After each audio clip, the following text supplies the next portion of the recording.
চলতি মাসের শেষের দিকেই আরব আমিরশাহিতে হতে যাওয়া অনূর্ধ্ব-19 এশিয়া কাপে বাংলার হয়ে প্রতিনিধিত্ব করবে সে।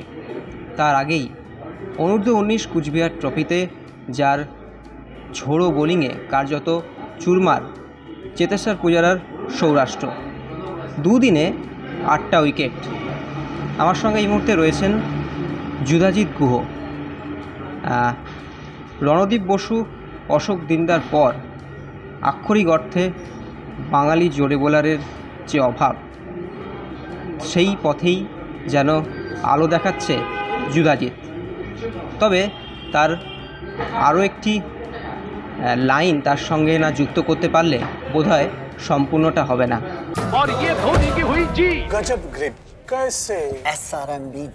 SRMB TMT बार की विन ग्रिप टेक्नोलॉजी सीमेंट के साथ बनाए मजबूत पकड़। Grip is important. ভারতীয় এ দলে প্রাক্তন ভারতীয় কোচ রাহুল দ্রাবিড়ের পুত্রের বদলে তিনি সুযোগ করে নেন। আমার সঙ্গে এই মুহূর্তে রয়েছেন বাংলা দলের ভবিষ্যতের তরুণ তারকা যুধাজিৎ গুহ। যুধাজিৎ, তোমাকে প্রথমত স্বাগত এক্সট্রা টাইম বাংলায়। যদি প্রথমত বলো, ক্রিকেটে আসলে কেন? প্রথমত ক্রিকেটে আসাটা আমার একটা ক্রিকেটটা তৈরি করার বাবার স্বপ্ন ছিল। তো বাবাই প্রথমে আমাকে ক্রিকেটে নিয়ে আসেন। তো বাবার স্বপ্নটাকে আমি পূরণ করতে চাই, তাই জন্য ক্রিকেটে আসা। প্রথমে তো ক্রিকেট নিয়েছিলে না? ছোটোবেলায় তো অত বুঝতাম না, ক্রিকেট অত তো খেলা নিয়ে আইডিয়া ছিল না। তো বাবা নিয়ে আসে, তারপর দিয়ে ক্রিকেটের সঙ্গে ভালোবাসা বাড়ে, তখন সেটা নিয়ে কন্টিনিউ করতে চাই। এবং যুধাজিৎ জিমন্যাস্টিক শিখতো, সেখান থেকে ক্রিকেটে এই পরিবর্তনটা কেন? না, জিমন্যাস্টিকটা ছোটোবেলায় শিখেছি, আর এই বছর বয়স থেকে মাথায় রেখে কি ক্রিকেটে যাতে কাজে লাগে, যাতে ফিটনেসে কখনো খামতি না থাকে ক্রিকেটে। কেন কি দিনকে দিন ক্রিকেটে ফিটনেসের গুরুত্ব আরও বেড়ে যাচ্ছে, তো কখনো সেটা যাতে খামতি না হয় ফিটনেসে, তাই জন্য ছোটোবেলাতে জিমন্যাস্টিকটা শেখা, ক্রিকেটের সঙ্গে প্ল্যানিং করি। কোথা থেকে শুরু তোমার জার্নিটা কি যদি বলো? ছোটোবেলায় বাবাই শুরু করেন, বাবাই প্রথম কোচ? হ্যাঁ, বাবাই প্রথম, আর বাবাই এখনও অনেকটা হেল্প করেন। বাবা কি ক্রিকেট খেলতেন? হ্যাঁ, খেলতেন। আচ্ছা। তো ছোটোবেলায় বাবার সঙ্গে যেতাম, বল করতাম। তারপর গড়িয়া সবুজ দলে প্রথম শুরু প্র্যাকটিস। তারপর ওখান দিয়ে আমি দেবেশ চক্রবর্তীর কাছে নৈহাটিতে যেতাম, ইচ্ছাপুরে যেতাম সপ্তাহে 3 দিন, 1 ঘন্টা 1.5 ঘন্টা জার্নি করে। তারপর সতীন্দ্র সিং। তোমার বাড়ি তো আমি যতটুকু জানি চেতলা থেকে নৈহাটি। হ্যাঁ, সকালবেলা ট্রেন ধরে যেতে হতো আর বিকেলবেলা ফিরতাম। তারপরে আপনার সতীন্দ্র সিংয়ের কাছে প্র্যাকটিস করতাম সল্ট লেকে। তারপরে সঞ্জীব সান্যাল স্যারের কাছে করতাম। তো এখন আর যাওয়া হয় না, এখন তো বেঙ্গল প্র্যাকটিস এই সব থাকে।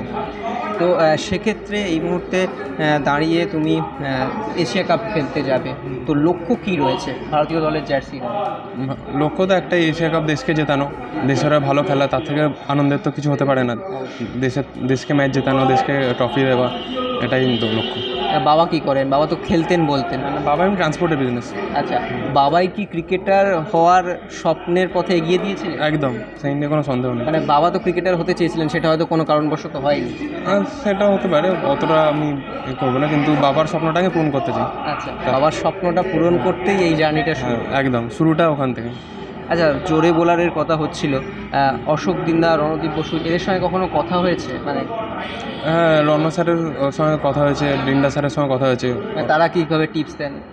আমাকে অনেক টিপস দিয়েছেন, গুরুত্বপূর্ণ টিপস দিয়েছেন, যেটা কাজে লেগেছে। রণ স্যার বোলিং সম্বন্ধে বলেছেন, সেগুলো কাজে লেগেছে, আরও এগোতে সাহায্য করেছে আমাকে। সেক্ষেত্রে ফেভারিট ক্রিকেটার কে এখন না পাস্ট? তোমার যেটা ইচ্ছা, প্রথমে পাস্টটা বলো। তোমার ফেভারিট কে? এটা যদি যুগাজি ডেল স্টেন। হ্যাঁ। আর ইন্ডিয়ার? জাসপ্রীত বুমরা। জসপ্রীত বুমরা। যাই হোক, যুধাজিৎ অনূর্ধ্ব-19 ভারতীয় এশিয়া কাপ ভারতীয় দলের হয়ে জাতীয় দলের জার্সিতে এশিয়া কাপ খেলবে। আমাদের অসংখ্য শুভেচ্ছা রয়েছে। এবং বাংলা দলে আক্ষরিক অর্থে অনেক বাঙালি জোরে বোলারের অভাব, সেক্ষেত্রে বাংলা দলের হয়ে কীভাবে স্বপ্ন দেখছো? আশা করছি বাংলা দলের হয়ে আগামী বছরে অনেক ম্যাচ জেতাবো, সেই আশাতেই আছি, সেই স্বপ্ন নিয়ে আমি এগোই। তো যাতে বাঙালি ফাস্ট বলের অভাবটা পূর্ণ হয়, সেই চেষ্টাতেই থাকবো, আর যাতে আরও এগোতে পারি।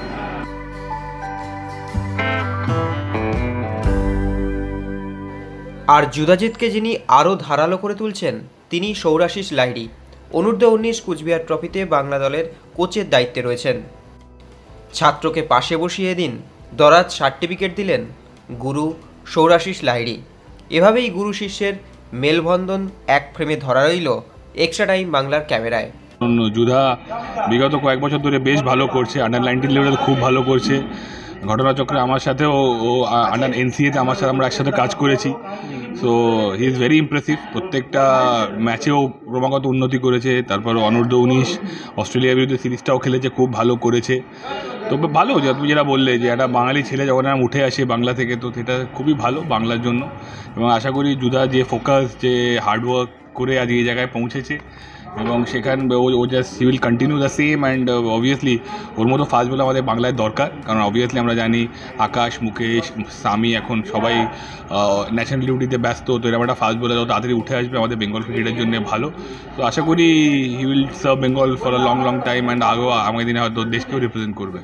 যুধাজিতের মধ্যে এক্সট্রা কি পয়েন্ট কি লক্ষ্য করছি?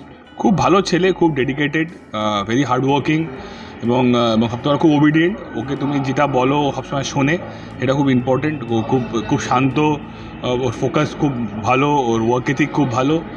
ইজ দ্য ওয়ান্ডারফুল মানে guide to work with. Saurashis Lahiri Yudhajit গুহকে 5 বছর পর কোথায় দেখতে চায়? হ্যাঁ, বেঙ্গলকে অনেক ম্যাচ জেতাক, বেঙ্গলের অনেক গ্লোরি নিয়ে আসুক।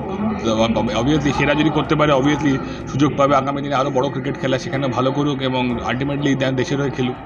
এবং আমরা দেখি যে বাঙালি প্লেয়াররা হারিয়ে যাচ্ছে, ভারতীয় দলে বাঙালি ক্রিকেটাররা নেই। সেক্ষেত্রে এই বাঙালি ক্রিকেটারের উত্থান কি আগামী দিনে বাংলা ক্রিকেট তথা ভারতীয় ক্রিকেটকে আশা করি?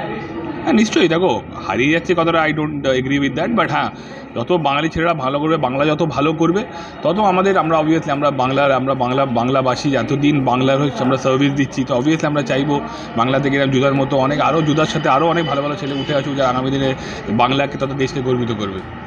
সৌরাশিস লাহিড়ী তোমাদের কোচ, তিনি তো তোমার পাশে বসে কার্যত দরাজ সার্টিফিকেট দিয়ে দিলেন, বকেন ভুল হলে?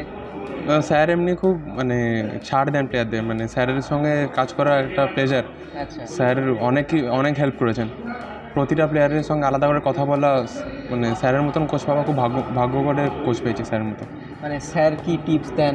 ধরো তুমি কোনো একটা ভুল করলে বা একটা ব্যাড ডে গেল, সেদিন যখন ড্রেসিং রুমে ফিরে এলে সেই সময় কি বলেন? স্যার অত খারাপটাকে অত খারাপভাবে দেখান না, পজিটিভভাবেই নেন। কি যে শুধু বলে দেন কি যে এইগুলো করতে পারতাম, পরের দিন এই কিছু ছোট চেঞ্জেস করতে, সেগুলো করলে যে নর্মাল হয়ে যাবে, অনেক ভালো হয়ে যাবে, আর বেশি কিছু বলেন না। হ্যাঁ, শেষ প্রশ্ন করব, আজ থেকে 5 বছর পর নিজেকে কোথায় দেখতে চাও? আজ থেকে 5 বছর পর ইন্ডিয়ার টেস্ট টিমে দেখতে চাই। ইন্ডিয়ার টেস্ট টিমে? হ্যাঁ। এখন তো শুনি ইয়ংস্টারদের মুখে সবাই T20তে ব্যস্ত, তুমি টেস্ট কেন বললে? না, টেস্ট খেলাটা আমার স্বপ্ন। ইন্ডিয়াকে টেস্টে রিপ্রেজেন্ট করাটা, টেস্ট ক্যাপ পাওয়াটা আমার সবসময় স্বপ্ন, ছোটোবেলা থেকে স্বপ্ন। আমি মনে করি টেস্টে যদি ভালো খেলি, ওয়ানডে T20টা অটোমেটিক ভালো খেলতে পারবো আমি।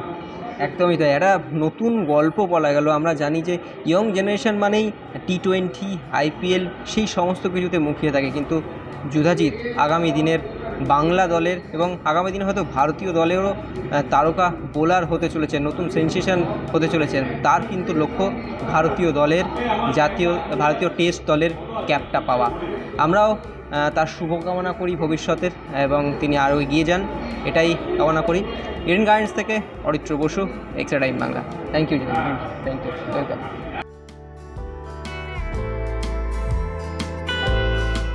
Extra time.